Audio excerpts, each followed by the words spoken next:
열왕기하 1장 13절부터 17절까지입니다. 왕이 세 번째 50부장과 그의 군사 50명을 보낸지라.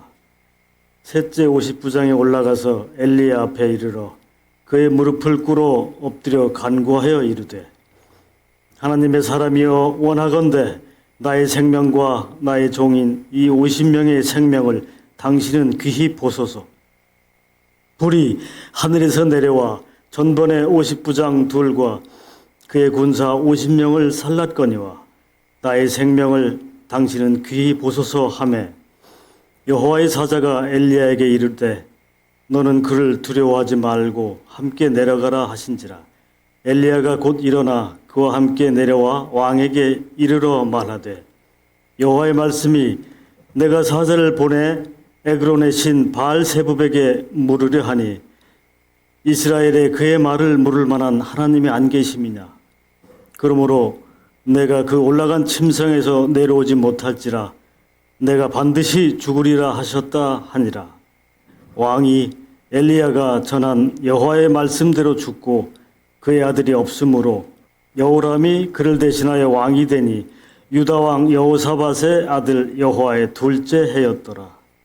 아시아가 어느 날 왕궁의 다락방 난간에서 떨어졌습니다. 크게 다쳤습니다. 심한 타박상이나 골절상으로 보입니다. 당시의 의술로 이런 중병을 고치기가 어려웠습니다. 아시아는 불안한 마음에 에그론으로 사절단을 보냈습니다. 에그론은 블레셋의 5도시 중에 하나입니다. 여기에는 바알세붑이라고 하는 우상을 섬기고 있었습니다. 예수님이 귀신 들린 자를 고치자 바리새인과 서기관들이 바알세붑의 힘을 빌려서 귀신을 내쫓았다, 이렇게 비난을 했어요. 이 바알세붑이 이 에그론의 바알세붑에서 온 말입니다. 날벌레의 왕, 파리의 왕, 그런 뜻이에요. 바알이란 뜻이 우두머리, 왕, 이런 뜻이거든요. 파리를 신으로 섬겼어요. 어처구니가 없죠? 이 파리는 오물에 달라붙어서 병을 옮기는 날벌레입니다. 그래서 다 싫어하고 유대인들도 경멸을 했어요. 예수님에게 이 바알세붑의 힘을 빌렸다고 말한 것은 예수님을 경멸하고 깎아내리는 것이었죠. 그런데 이 블레셋의 사제가 파리가 왱왱거리고 날아다니는 소리를 잘 귀 기울여 듣고 거기서 신의 계시를 알려주는 거예요. 주로 이 바알세붑 신이 병이 나을지 안 나을지를 알려줬다 그래요. 또 병을 고쳐주기도 한다고 믿었습니다.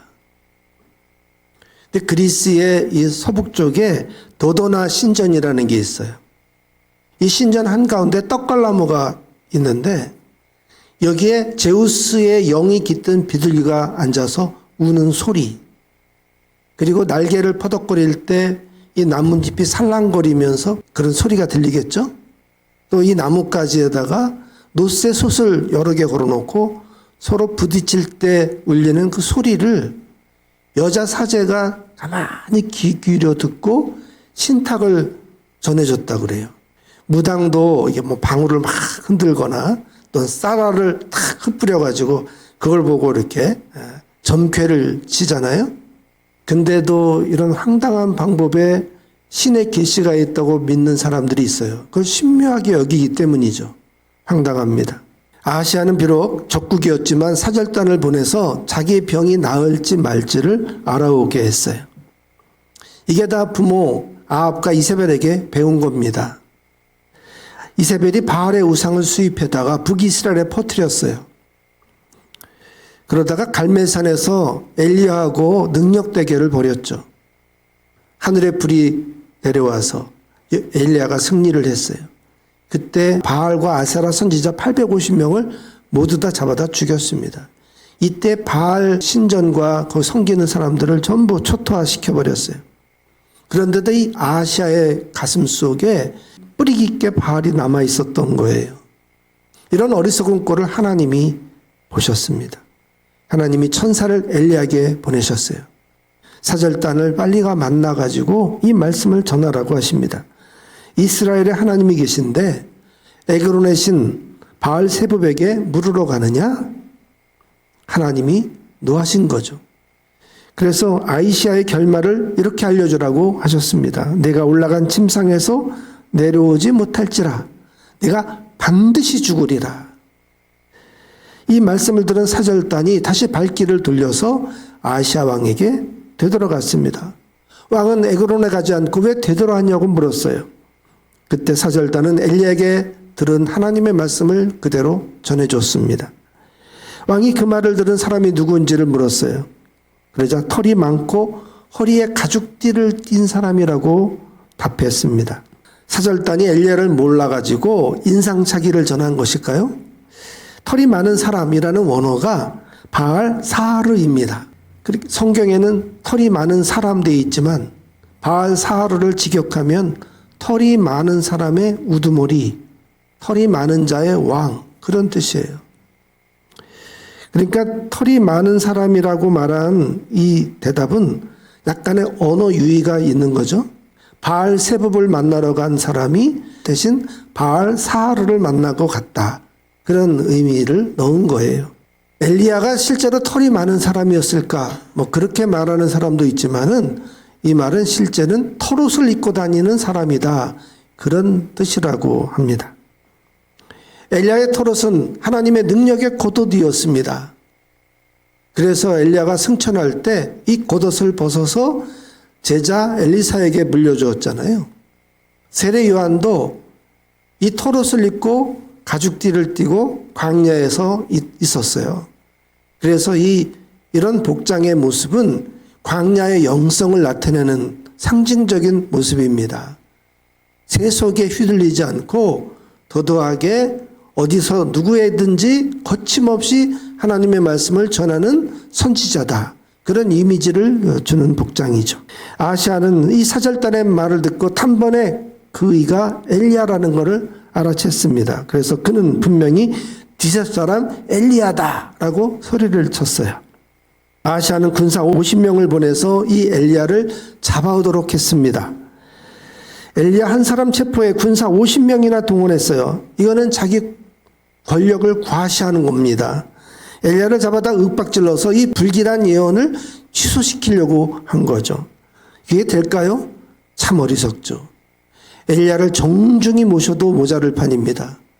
간신히 그래야 그래도 이 은혜를 입을 수 있었을까 말까였어요. 자, 엘리야가 산꼭대기 위에 앉아 있었습니다. 50부장이 소리쳤어요.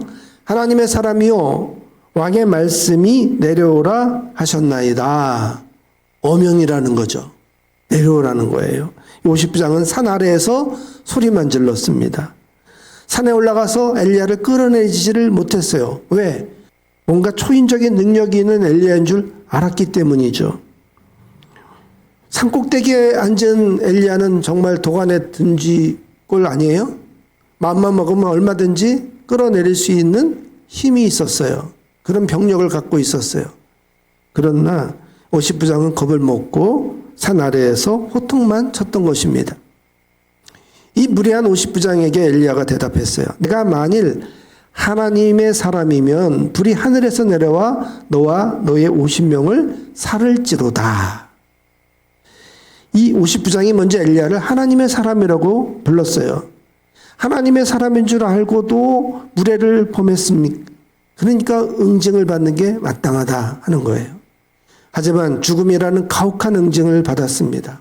좀 과도하죠. 하나님의 사람이란 단어가 이샤 엘로임입니다.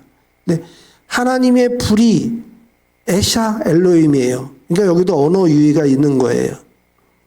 이샤 엘로임 내려와라 그랬더니 이샤 엘로임이 내려온 게 아니라 에사 엘로임이 내려왔다 이 말이죠. 엘리야가 말한 대로 하나님이 하늘에 불을 내려서 이 50명을 살랐습니다. 아시아는 다시 50명의 군대를 또 보냈어요. 두 번째 50부장도 똑같이 행동하고 말했습니다. 성경 읽어보면 속히 내려와라. 이 속히라는 말을 덧붙이기는 해요. 그도 역시 불의 심판을 받았습니다. 아시아 왕은 그래도 포기하지 않고 세 번째로 또 군대를 보냈습니다. 이게 기세 싸움이에요. 하나님과 기세 싸움하려는 짓이 참으로 어리석습니다. 아시아는 병석에서 죽을 날짜를 받아놓고도 이렇게 재고집을 부리고 하나님을 대적했습니다. 세 번째 50부장은 앞선 두 번의 실패를 다 봤어요. 살피고는 산 아래에서 소리치지 않았어요. 직접 엘리야가 있는 산 위로 올라갔습니다. 그리고는 엘리야 앞에 무릎 꿇고 간절히 청해요. 하나님의 사람이요, 원하건대 나의 생명과 당신의 종인 이 50명의 생명을 당신은 귀히 보소서. 이 간청에 하나님이 응답하셨습니다. 엘리야에게 그를 두려워하지 말고 함께 내려가라고 명하셨어요. 여기 보면 하나님이 엘리야에게 두려워하지 말라고 합니다. 이 말은 뭐예요? 엘리야도 산 위에서 막 아닌 척하고 버티고 있었지만 내심 떨고 있었다는 거죠. 본문의 가장 중요한 단어가 바로 올라간다 그리고 내려간다는 단어예요. 처음에 아하시아에게 하나님이 내린 말씀은 내가 올라간 침상에서 내려오지 못한다 하는 거였어요. 환자가 침상에 올라갔는데 거기서 내려오지 못한다는 것은 거기서 죽는다는 걸 뜻하는 거예요. 환자가 침상에 올라갔으면 병이 나아 그 침상에서 내려와야 되잖아요. 자, 그 다음에 엘리야도 지금 산꼭대기에 올라가 있습니다. 앞선 또 50부장이 엘리야에게 계속 내려오라고 소리쳤어요. 그때 내려온 건 엘리야가 아니죠. 하늘에서 하나님의 불, 에샤 엘로힘이 내려온 것이에요. 그리고 마지막에 하나님께서 엘리야에게 내려가라고 명하셨습니다.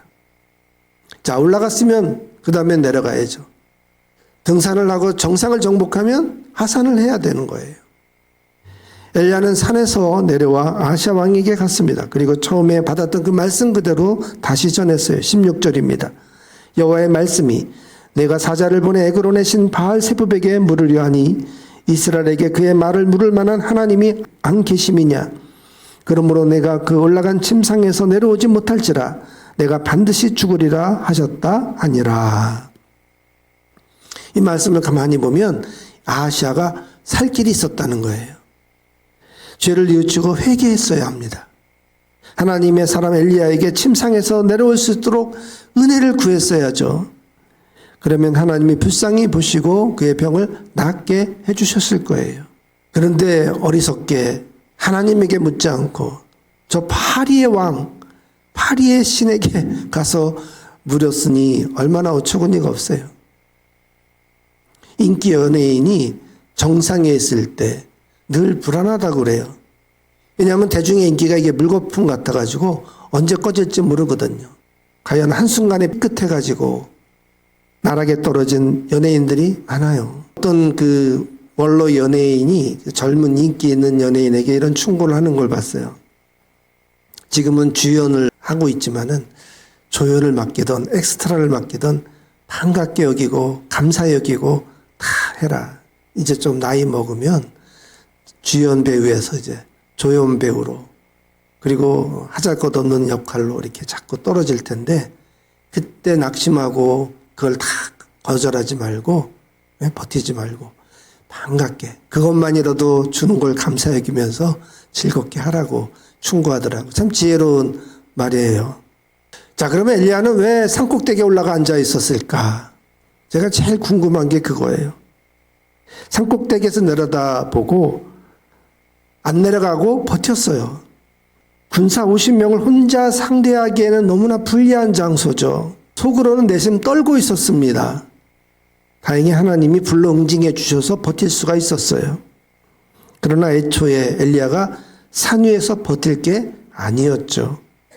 진작 내려갔어야 합니다.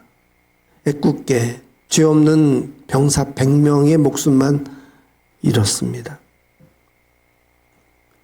예수님이 높은 산에 올라가 영광스러운 모습으로 변모하셨어요. 얼굴이 휘어지고 그 옷이 빛같이 하얘졌어요. 그리고 구약의 모세와 엘리야를 만나서 서로 이야기를 나눴습니다. 그 영광스러운 모습을 베드로가 보고는 소리쳤어요. 내가 여기 있는 게 좋겠습니다. 제가 여기다 초막 3개를 짓겠습니다. 하나는 예수님을 위해서, 하나는 모세를 위해서, 하나는 엘리야를 위해서. 제가 이 세 분을 모시고 여기서 살겠습니다. 성경에 뭐라고 되어 있냐면요. 베드로가 자기가 하는 말을 자기도 알지 못하고 짓거렸다고. 높은 자리, 영광스러운 자리 떠나고 싶지 않죠. 사람의 본능이에요. 그러나 인간이 올라가 봐야 어디까지 올라가겠습니까? 기껏해야 높은 산꼭대기밖에 더 하겠어요. 그게 바벨탑이에요. 과학이 발달해서 로켓을 타고 저 우주 바깥까지 나갈 수는 있지만 그래봐야 그 광활한 우주 공간으로 비하면 하나님 보시기에 너무나 가사롭죠. 제가 두바이 공항에 내려본 적이 있는데 비행기 안에서 두바이에서 세계에서 제일 높은 빌딩이 있다 그래가지고 그게 어디 있나 하고 내려다 봤어요. 그때는 저 아래에 성냥개비 하나 꽂은 것 같이 보이더라고요. 하나님 보실 때 그 정도 아니겠어요? 정말 인간이 올라가 봐야 하나님 보실 때에는 정말 가사롭기 짝이 없습니다. 그러나 하늘에 계신 그 하나님은 하늘에만 계신 게 아니라 이 땅의 편만이 이미 내려와 계셔요. 모든 우리를 돌보고 계십니다. 섬기고 계시는 거예요. 하나님은 이미 보좌에서 이 땅으로 내려와 계십니다. 정작 높은 데서 우쭐대지 말고 겸손히 내려올 수 있어야 합니다. 아시아는 죽어가면서도 하나님을 이겨내려고 했어요. 겸손히 내려와 은혜를 구했다면 병이 낫고 살았을 겁니다. 예수님은 인자가 온 것은 섬김을 받으려 함이 아니라 도리어 섬기려 하고 자기 목숨을 많은 사람의 대속물로 주려 함이니라 하셨습니다. 예수님은 낮고 낮은 자리까지 내려오셔서 십자가의 죽음으로 우리를 섬겨 주셨습니다. 인생의 내리막을 자연스럽게 받아들일 수 있어야 합니다. 한때는 높았어도 지금은 겸손히 낮은 자로 있을 수 있어야 돼요. 누가 끌어내리기 전에 진작에 내려서야 됩니다. 내려서면 존경받을 수 있습니다. 낮은 자리에서 겸손히 섬기십시다.